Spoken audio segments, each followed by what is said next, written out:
This program airs statewide on California Public Television and is a California's Gold classic. Hi, I'm Huell, and right now we're out here in the pool at Marriott's Desert Springs Resort and Spa in Palm Desert in the Coachella Valley here in Southern California. Now it gets hot out here. In fact, some days in the summertime it gets over 120 degrees in the shade.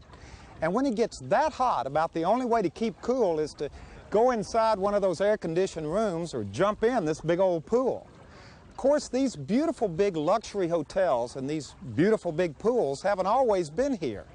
And on this particular adventure, what we're going to do is visit two historic places out here in the desert where people used to go to keep cool.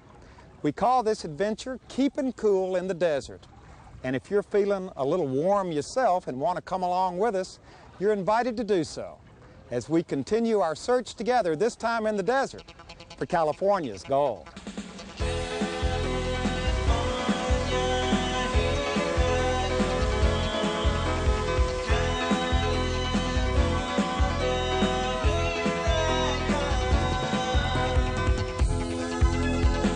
You know, these days when you visit Palm Springs or Palm Desert or any of the desert communities, it seems like there's water everywhere.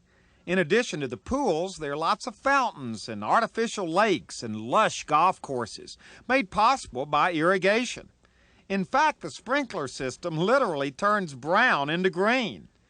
But once you get out of these towns and onto the highways, there's very little green and a lot of brown, especially during the hot summer months.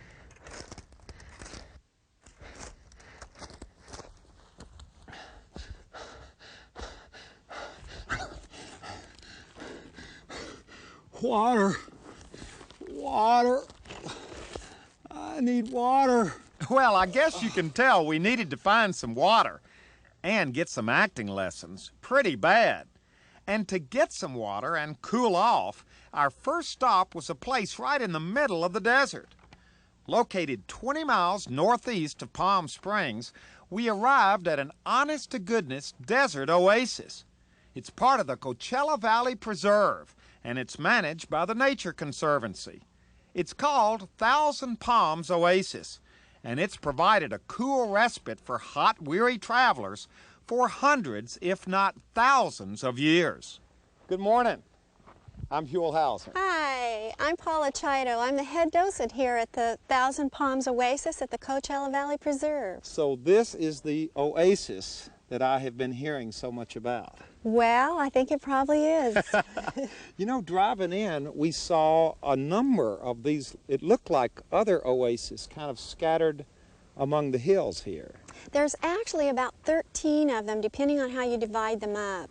And that's just here on the Coachella Preserve. They follow the San Andreas Fault. We have 21,000 acres here, so we consider those 13 to be part of our thing that we do here. And part of your people. preserve. That's right. Well, this is supposedly the primo oasis, right? This is one of the real buttes. Yeah, this is probably the largest one, and I think that's how it got its name, Thousand Palms, because Are there there's so 1,000 many. palms in here? I don't know for sure. I kind of don't think there are. I haven't counted them myself, but I don't think there's that many. Well, I'll tell you one thing. I don't know whether the camera can pick it up or not, but you immediately, walking in this place, feel a difference. Number one, it's cooler, it's darker, there's vegetation everywhere. It feels like an oasis is supposed to feel like. Yeah, I think that's what oasis means, don't you? Well, what does oasis mean? Do you know? Well, I think it's just a cool respite in a desert spot. Well, we're here. That's a guess, but this oasis has been here a long, long time. It's actually, these trees are left over from the Ice Age, Huell.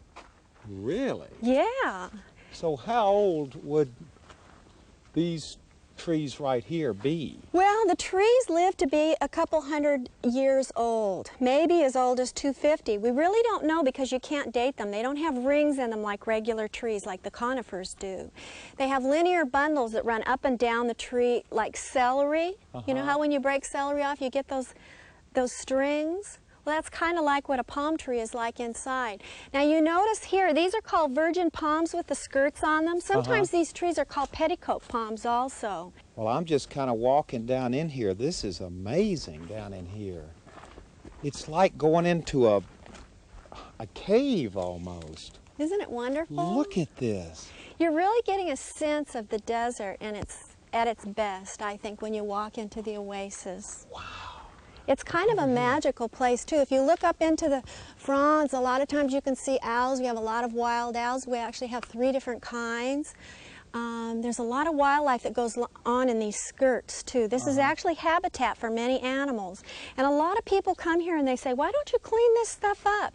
The reason that we don't, that we leave it like this, is because this is habitat for many, many animals. And everything that's here on the preserve is protected.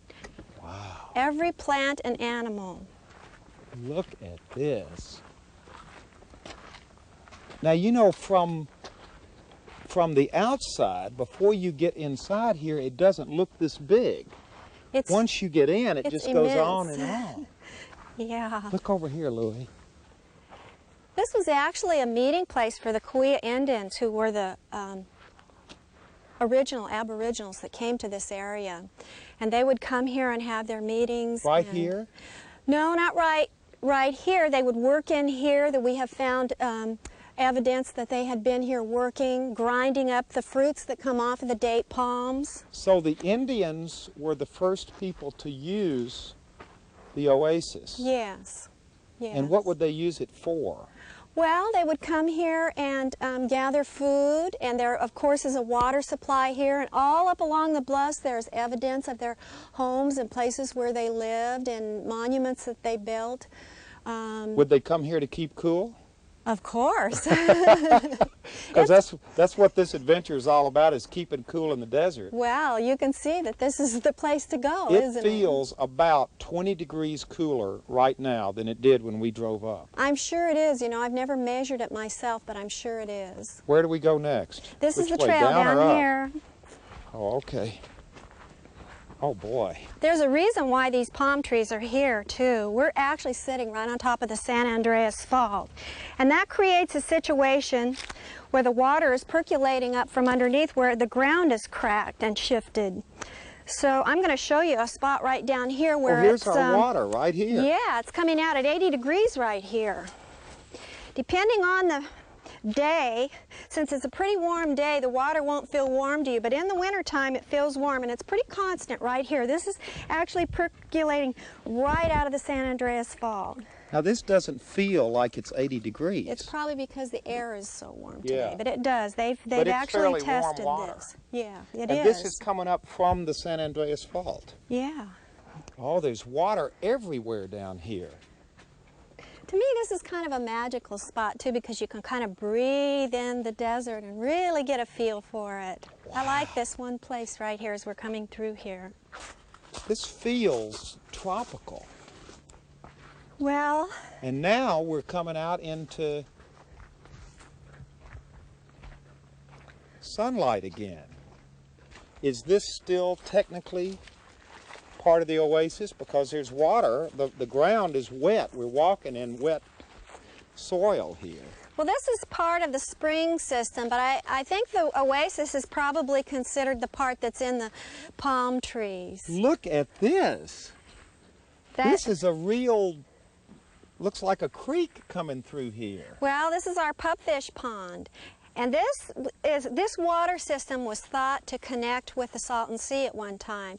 And that's the only place where the pupfish are naturally. But they have reintroduced them in places that they thought they were originally hundreds and thousands of years ago, so that we can protect the species. So those little fish in there are pupfish? Yes, there's actually 2 different kinds of fish in there. There's a fish called a mosquito fish that we can't get rid of, and they kind of bother the pupfish, and the pupfish are in there too. Now these are just grasses, native grasses? This is called carrizo grass, and it is native. Look how thick it is here. I call this the Carrizo Hallway. That's just my own special name for it, especially when I bring school children through. I bet they love this. They do. Do you have a lot of tours coming through here? Yes, we do. And it's getting to be more and more all the time with the advent of more and more people moving into the area. Boy, this just goes... Where are we going?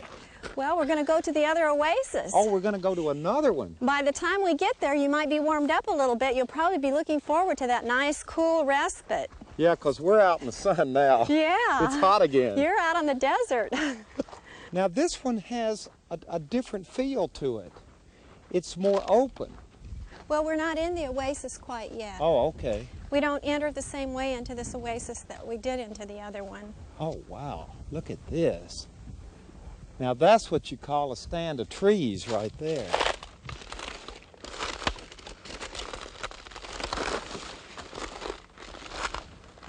Ha!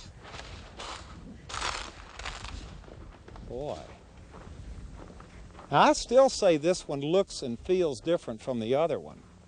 Well, it is, and each one of the 13 oases has its own personality. Where are we They're going? all very different. Oh, wow. There really is a sense here, isn't there, Huell? This is the place that we call the cathedral, myself and many of the people that come into this area. And the reason that it's called that is because it is kind of a wonderful place to have weddings and memorial services. The Kuya Indians came here thousands of years ago and held their ceremonies. You can almost picture them sitting around in here, can't you? So you know they were here in this spot. Yes, they were. And they still come back today to use this spot on occasion. And hopefully it will be here for many years for all of us to come back to. Well, it really does have that very spiritual sense to it, doesn't it? I think it has a lot to do just with the way the trees are growing, the shape and how they form sort of a room, and it's so high and reaches up to the sky. Like a cathedral. Yeah. Huell, I'm bringing you over here for a special treat. On the other side of the oasis to see the largest body of water that's in our mini oasis. This is called Simone McCullum Pond. Pond. Mm-hmm. Oh. Isn't this neat? Oh, wow. Look at this. But don't even think about going swimming because this is all protected habitat for the pupfish. The pupfish again. Yeah. Well, the Indians went swimming in here, didn't they? Well, it was a different time then. Now we have so few of some of these things left, we do have to take care of them. So this is an off-limits swimming hole. It's a pond, and it's not to have people swimming in it or putting their dogs in it. Okay. It's protected habitat. Well, has this always been here like this? It has always been here, and maybe even larger at times. You can imagine, I'm trying to think of what the people on a covered wagon train, or, you know, people trying to make it across the desert, be they the Indians thousands of years ago or the settlers coming through here, when they came upon something like this and water like this, what must they have thought? Well, they all knew it was here. The roads all led to these water sources, and they had to come to these places because you can only carry so much water on the desert. So this was a stop-off place and always has been. So this was a place they really looked forward to getting to. Oh, yes, indeed. The horses had plenty of water here, and the people had plenty of water and bathing and all the things that you cook for cooking, all the things that you need water for that you haven't had for a while. And it was a place to keep cool. Absolutely. Absolutely. A real So, resting spot. We have been resting, we have been touring, and now we're keeping cool by what I call the swimming hole, what Paula calls off limits. Thank you very much for giving us the tour of these wonderful oases out here in the desert that are really one of our treasures here in California. It is a treasure, and we all need to think of it that way, and when we come here we need to think about what we can do to leave it in the same condition that we found it. Yeah, we haven't left any litter. We've been No. very good visitors. Yes, you have. You Thank left you. only your footprints. Thank you very much. Do come back. We'll be back. This is a wonderful, wonderful place, the oasis in the desert, and the first part of our program about keeping cool in the desert. You know, you never know for sure what you're going to find when you visit the desert. It's full of all kinds of wonderful and strange sights. And in our quest in search of another historic way used to keep cool in the desert, we next headed down the highway about 20 miles from the oasis to the desert community of Indio. Now, we had heard that the good people of Indio back in the early 1900s had invented something that in fact did keep them cool, and they had given it a strange name. We had also heard that one of these unique contraptions with a strange name was in fact on display back behind the local museum.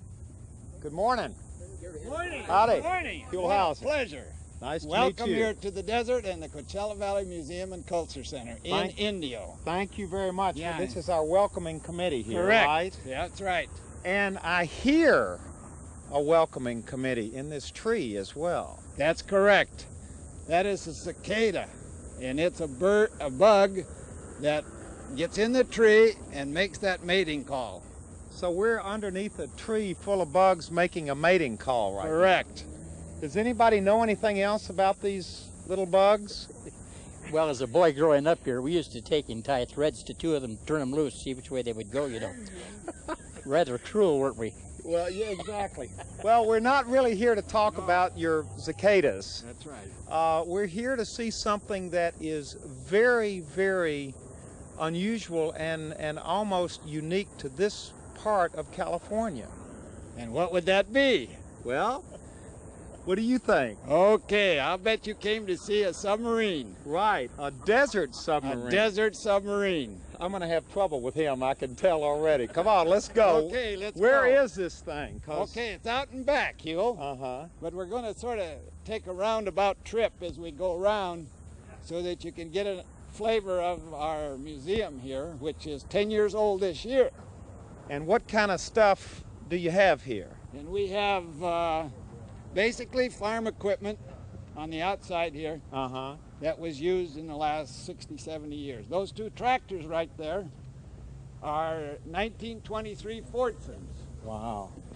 You've really got it set up very nicely here. Yeah, thank you. We work hard at it. We're all volunteers here. A lot of stuff over here. And this is, the Fresno is the most famous equipment to move earth.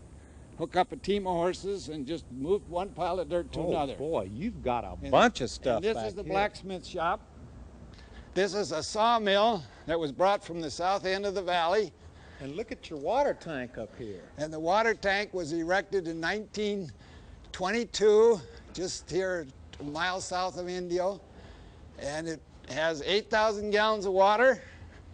And here's the museum And it provides cat the pressure. right here. And that's the museum cat, Cleo. Here's insulators. Uh-huh. And these were from 1910 to 1950. They were on the postal telegraph, and when they abandoned it, we acquired them. And where is the submarine? And the submarine is right here. This is the submarine. And this is a submarine, and as you know, here in the desert we have extreme temperatures in the summertime, upwards of 125 degrees. And from the beginning of time, people wanted to know how to survive. And so they finally got an idea on an age-old principle of evaporation, that if you get moisture on a product and you have hot weather, it evaporates. Now, when the children come, I give them this test. Hold your finger up like that and ask them how it feels. Mm-hmm. Now, to you, how does that feel? It's cooler. It's cooler, and that's the same principle used here in this submarine. Now, how does this work? Now, as you see, the walls are not 90 degrees, they're on an angle. And then there's a pipe. You can go up there, and it comes here from a supply, and there are all different ways of supplying. If you don't have a hose, as it was most common, was to hook up the hose from your hose bib. And then in some of them they had a tank they would fill. And then it would weep. About every 4 inches you have a hole in a pipe. So there's, oh, here it is. There's water. There's water coming off the side of on this a building. sheet metal building.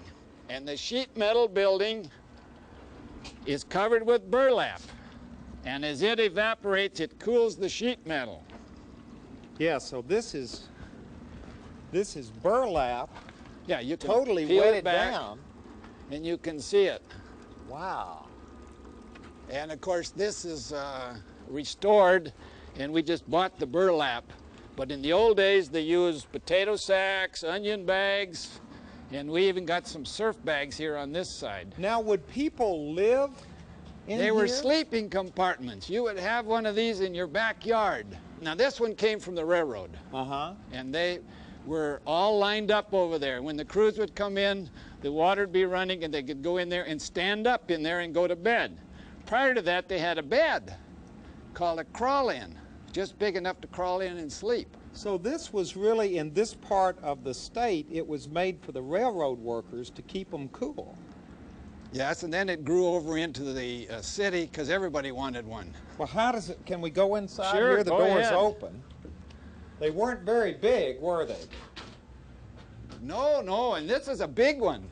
Most of them were about 7 feet long and about 4 feet wide. And, of course, you can't tell it on television, but it's actually cooler in here than it is out there. Oh, yes. Oh, yeah. It's been on for 2 hours here. So how much cooler could it get? Well, on a real hot day, it could, and they let it run for quite a while, like overnight, it could be up to 30, 40 degrees difference. Really? It had to be a real dry day, too. See, when the humidity goes up, they're not very successful. Mm-hmm. See, like if you'd come in July, early August, it was pretty bad. Now we have left the museum and come a couple of blocks over into, this is kind of the old part of the city of Indio, right? That's part of the old part of the city of Indio, yeah, and it's right next to the railroad here. And that's one of the reasons this was a railroad town back in the old 20s and 30s and 40s. And we're here in your yard because you have one of these things. That's right. Still here. That's right, and it was built before the house here was built, and it was a railroader. And built back in about the mid-1930s. yeah. And we understand that he slept in the submarine while he was building the house. And the interesting thing is that when we got the house, there was a swamp cooler sitting right here. So he kind of graduated out of that and built a fancy swamp cooler and went into the house. And then, of course, we've since taken that out and put a modern air conditioning system in. So we've got the whole sequence of events right here, the time chart right here. Right. The reason the desert was able to be settled was the stages of air conditioning that people went through. And so here we are with 90 golf courses and thousands of air conditioners humming all day long during the summer. And a couple of the old subs still around. Well, these became abandoned. The city's kind of outlawed them, but they become storage places. And So you all don't sleep out here at no night? way, no, they're mostly storage. What are you using this for now? It's just a Junk collection. I mean, you got to have something to throw junk in. Oh, okay. So you all just made kind of like a tool shed out of it. in Yeah, there. yeah. Well, this is the original. Yeah. Oh yes. Oh yes. So they lasted. Oh They sure. were pretty sturdy. Oh sure. Yeah. Was there ever any water up there when you all? No, not when we got it. It was actually pretty dilapidated, and we scraped it down and repainted it. And but it's still all original otherwise. So you've got a little bit of History right here in my yard. in your, Absolutely. you probably got the most historic tool shed in California. Definitely. May very well be. Now we've come across town about a half a mile to see some more examples of desert submarines, and we're with a guy who actually, Mr. Strasburg, actually lived in one of these That's things. right. That my wife and I came to the desert in 1942. She had to come to the dry climate because of her health. And when we arrived, we were looking for an apartment. And we were told that because of the General Patton had his desert training area out here, all the Army wives had the apartments for rent. But we were told that there was one place called a submarine. I says, hey, wait a minute, a submarine is underwater. He says, that's right, it's underwater. I says, I can't believe that. I got to see that. A submarine? So we came out here and he showed us what the submarine was. Now, from the looks of this thing, there were two of them. There's two right next to each together, other. yes. And they've kind of had a roof built up over them over the years. Yeah, the above there wasn't built, just the roof there. And the pipes are underneath the roof. And now there was a kitchen there. This is a little bigger than the other ones. And we did have a shower inside. Inside? Inside, yes. We had a shower in the bathroom inside, yes. But it operated on the same principle with water coming off the sides? That's right, with the exception of the kitchen. And it was so hot in the kitchen you couldn't cook in there. Well, now, what did your wife think about you bringing her out here to the desert and putting her in a submarine? She couldn't believe it. She just couldn't believe it. But there was no choice. We had to take it. Well, what was it like in there? Was it actually much cooler? Yes, it was. It was comfortable. We were comfortable. Yes, I got to say that. And but we were anxious to get out of there if we could, you know. So we were there about 6 weeks, and then there was an apartment available with a swamp cooler. And we thought, well, we were in heaven. Yeah. In the swamp cooler. An adobe duplex. Yeah, it was very, very nice. Yeah, we really thought we were in heaven when you come back and look at this thing now, it brings back memories, but not necessarily fond memories. No. It wasn't really fond memories, but it was really an experience. Well, there's something very romantic about a desert submarine. I think so. That's right. There's something about it because, you know, everybody was trying to keep cool. Well, I hope you've enjoyed this adventure as we have seen firsthand two of the ways that people have traditionally, historically used to keep cool out here in the desert. First, the lush, green, cool, wet desert oasis, and secondly, the rather unique little desert submarines. Of course, the more things change, the more they stay the same, because as we prepare to leave the Coachella Valley, it's about 4:30 in the afternoon, and it has to be at least 100 degrees even now. Of course, we're living in a modern world because we're going to be getting inside our air-conditioned vehicle for a nice, cool, leisurely trip back to the city. We don't even care how hot it is outside. Well, as we leave, as always, you're invited to join us again next time. Hope you had fun on this trip, and I promise on our next trip, I'll try to make things just a little cooler for you as we continue our search together for California's gold. Goodbye, everybody. Well, hello, everybody. I'm Huell Hauser, and I sure hope you enjoyed this adventure. If you'd like to see it again or share it with your family or friends, or perhaps donate a copy to your local school or library, it's available on video cassette and on DVD. All you have to do is call 1-800-266-5727, and we'll be glad to send it to you right away.